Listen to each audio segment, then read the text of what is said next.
애터미 회원 여러분 안녕하십니까? 이제 겨울도 기나긴 겨울도 끝자락을 보이는 것 같습니다. 이제 3월이 되면 서서히 새싹이 돋아나고 따뜻한 봄날이 다가올 겁니다. 금년에 모든 회원님들이 목표를 달성해서 크게 성공하시기 바랍니다.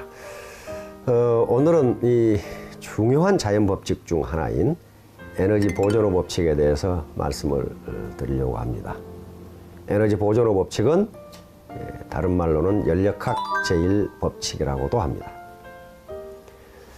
우리가 사는 이 우주 그리고 우리가 사는 이 세상에는 자연법칙이라는 게 존재합니다. 이게 법칙이기 때문에 거의 예외가 없습니다. 또 모든 사람에게 똑같이 적용됩니다. 예를 들면 만류인력의 법칙이라든지 관성의 법칙 또는 가속도의 법칙 또는 작용과 반작용의 법칙 등 어느 누구도 이 법칙에서 벗어날 수가 없습니다. 마찬가지로 가장 기본적인 물리 법칙 중에 하나가 에너지 보존의 법칙입니다. 에너지 보존의 법칙이라는 것은 어떤 클로즈드 시스템, 즉 폐쇄된 계 내에서 에너지의 형태는 바뀔지 모르지만 에너지의 총량은 일정하다는 법칙입니다. 예를 들면 이 방안 그리고 콜마 BNH의 강당, 여기서 외부에서 들어오는 에너지, 전기 에너지가 들어오면 이 전기 에너지는 빛 에너지, 소리 에너지, 열 에너지 등등으로 바뀌지만은 그 에너지의 총량은 일정하다는 거예요. 이 에너지 보존의 법칙만 알아도 우리가 일상생활에서 어떻게 행동해야 되는지를 알 수가 있습니다. 예를 들면 여러분 지금 손바닥을 비벼보세요. 비비면 열이 납니다. 왜 열이 날까요? 비비니까 열나지. 뭐 그렇게 이야기할 수가 있는데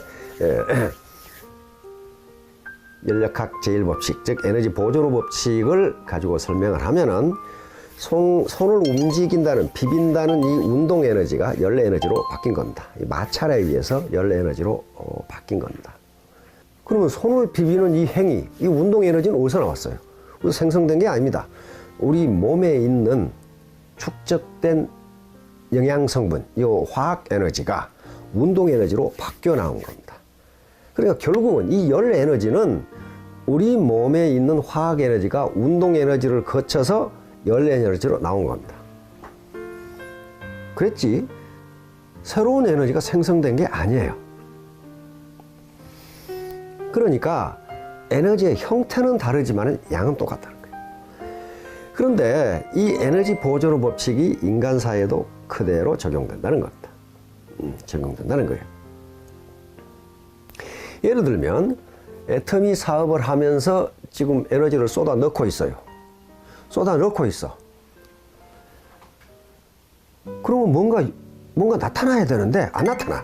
예를 들면 돈이 좀 뭐 날마다 더 벌린다거나 또는 뭐 직급을 아주 순조롭게 뭐 올라간다거나 뭐 그런 게 아니야. 그 다음에 또 뭐 라인이 뭐 이렇게 날마다 커진다거나 그렇지가 않아요.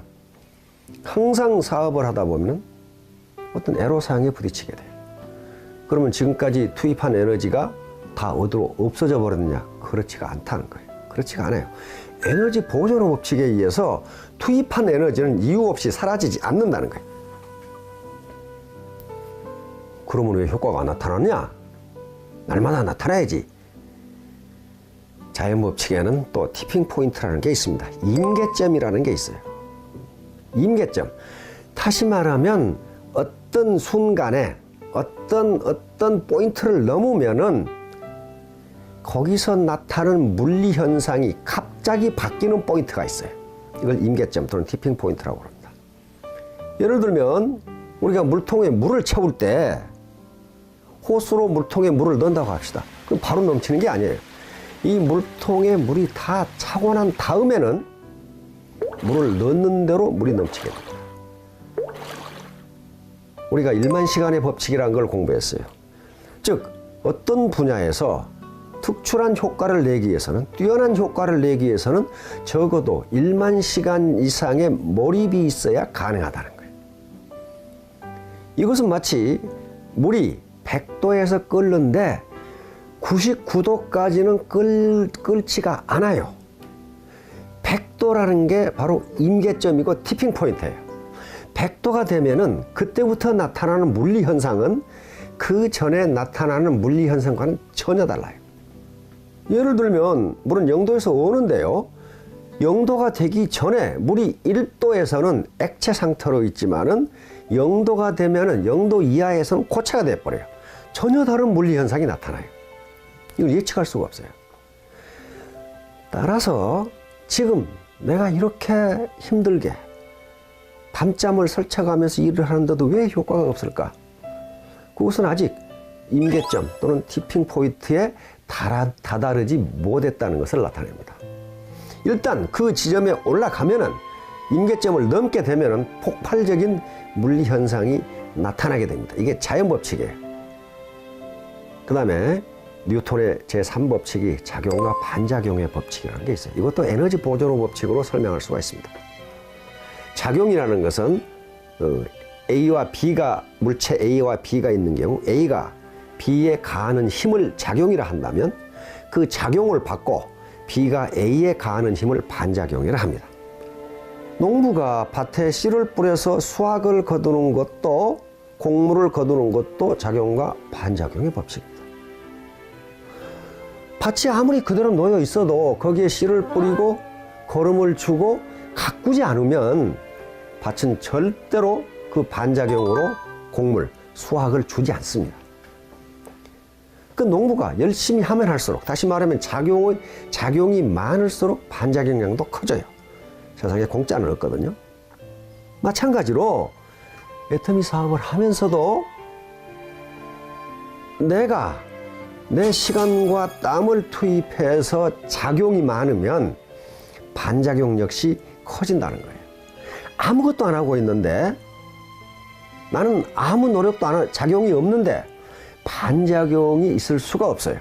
반작용은 곧 내 수당이고 그리고 승진입니다. 직급 상승이. 그것이 반작용으로 오는 거라고요. 그것도 역시 에너지 보존호 법칙으로 설명이 가능합니다. 에너지를 투입하지 않았는데 새로운 에너지가 생성되는 법은 없어요. 그러니까 성급하게 지금 에너지 투입량이 임계점에 도달하지 않았는데 많은 수당을 벌려고 한다거나 또는 빨리 승급을 하려고 하면 티핑 포인트가 아니기 때문에 반드시 부작용이 나타나요. 그것은 자연 법칙이기 때문에 아무도 그것을 어길 수가 없습니다. 이걸 경제학에서는 통상 기회비용이라고 합니다. 기회비용. 다시 말하면 무언가 가치 있는 것을 얻기 위해서는 그 가치에 상당하는 코스트, 비용을 지불하지 않으면 안 된다는 거예요. 예를 들면 내가 하루에 이 파트너 또는 신규 고객을 10명을 만나고 싶다. 이렇게 계획을 했어요. 근데 10명을 만나는 게 공짜로 얻어지는 게 아니라, 공짜로 되는 게 아니다. 뭔가 희생을 해야 돼. 뭔가 희생. 이걸 비용이라고 부릅니다. 예를 들면 영화관에 가는 시간을 희생한다든지, TV 보는 시간을 희생한다든지, 개인 모임에 가는 시간을 희생한다든지, 내가 하고 싶은 등산을 포기한다든지 등등 이런 것을 코스트, 비용이라고 그럽니다. 그렇게 해서 10명의 고객을 만날 수가 있는 거예요. 다시 말하면 에너지 투입 없이 10명의 고객을 만난다는 이 사건은 일어나지가 않는 거예요. 일어나지가 않아요. 누가 대신 만나주냐? 그 대신 만나주면 뭐합니까? 그렇게 되지가 않아요. 그 다음에 한 가지 여기서 유의할 점은요. 인간은 자기중심적 편파라는 걸 가지고 있습니다. 이건 심리학적 용어인데요. 다시 말하면 모든 인간은 자기중심적으로 생각을 해. 그래서 저 친구는 말이야, 내가 보기에 별 열심히 일도 안 하고 그런데 어떻게 수당도 올라가고 직급도 척척 올라가고 말이야, 저거 누가 뒤에서 봐주는 거 아니냐 말이야. 그렇지 않습니다. 그것은 자기가 보기에 그렇지 그 사람은 진짜 열심히 노력한 겁니다. 모든 인간은 자기중심적으로 생각하니까, 예를 들면 같이 대학을 졸업하고 한 사람은 회사에 취직하고 한 사람은 짜장면집을 했어. 근데 짜장면집 하는 놈이 회사 다니는 놈한테 너는 1년에 2억씩 번다? 했단 말이야. 근데 회사 다니는 놈은 연봉이 7천만 원밖에 안 돼. 그러니까 아이 짜장면집 저 자식 말이야. 학교 다닐 때 공부도 못했고 말이야. 그럼 뭐 열심히 일하는 것 같지도 않던데 어떻게 1년에 2억을 버나? 그건 그 사람이 볼 때 그렇지. 이 사람은 1년에 2억을 버는 장사를 하기 위해서 얼마나 노력했는지 이 사람은 모른다 그 말이야. 그러니까 다른 사람이 수당이 빨리 올라간다, 직급이 빨리 올라간다, 그걸 자기중심으로 판단하지 마세요. 그 사람은 틀림없이 그렇게 될 만큼 에너지를 투입했을 거예요. 몰라서 그래요. 나무떡이 커 보인다고? 저놈은 맨날 노는 것 같은데 척척 직급도 잘 올라가고 수당도 척척 올라가고 리더스 클럽도 들어가고 로얄도 들어가고. 그것은 그 사람이 모르는 사이에 그 정도 에너지를 투입했다는 걸 나타내는 것이지, 결코 무슨 운이 좋다거나 또 회사에서 봐줬다거나 그 위에 스폰서가 대단히 무슨 후원을 해줬다거나 그런 거하고 관계없어요. 그건 모두 자신의 책임입니다. 자, 애터미 회원 여러분, 이제 추운 겨울이 다가고 춘삼월이 다가왔습니다. 생동하는 대지와 함께 회원 여러분들의 이 사업도 크게 번창하시기를 바랍니다. 감사합니다.